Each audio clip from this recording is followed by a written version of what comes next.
Bassmaster Elite Series Pro Mark Menendez here with you. Wintertime fishing. Where do the fish go? Are they in the back of the coves? Are they out deep? Where are they? It's kind of a unique thing. One of the things that bass do, their behavior, in the winter, they feed up and down in the water column. They don't go all the way to the back of the cove to feed and then come back to the main lake. Yet, a few fish live shallow year-round on isolated individual pieces of covers, little depressions in the back of a creek. You may catch a bass or two back there, but the vast majority of the population is living in the main stem of the lake. Do I catch them deep? Yes, I do. Catch a lot of fish 25, 30, 35 feet deep. If I've got something special there, a creek channel junction, a verticality. That verticality is what I'm always looking for.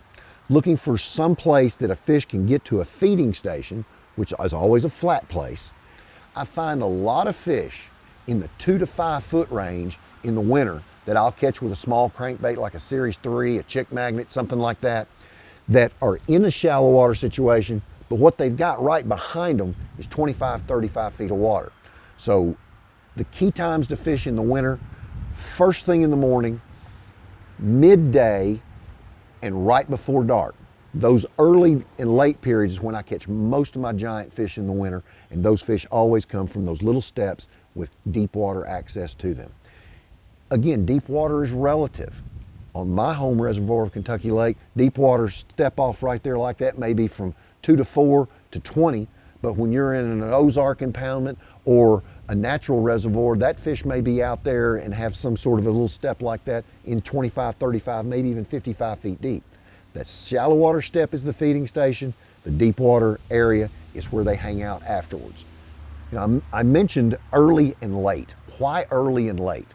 One of the things that happens with the bass metabolism, because it's a cold water creature, the fish feeds and he doesn't have the need to feed in cold water quite as much. So bass feed morning, noon, and night.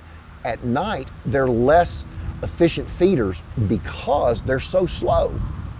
Cold water, the fish is the same temperature of that water, and he's a much slower fish. He doesn't have that speed to go and attack.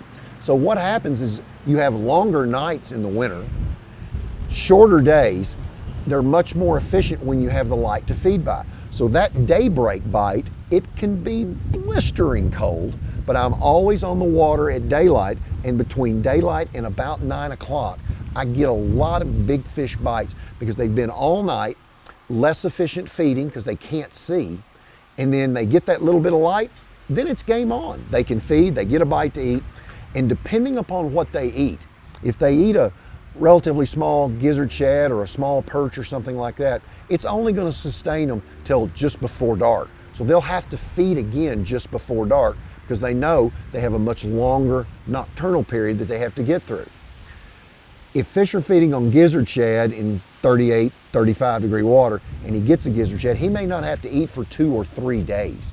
So depending on what they get, the need to feed will be more regular or longer time periods. With that, I tend to throw a little bit bigger baits in the wintertime, bigger crankbaits, bigger jigs, bigger spinnerbaits, such that it mimics that bigger feed so the fish can get a better bite to eat with less movement and more efficiency. Big baits, big bites, big fish.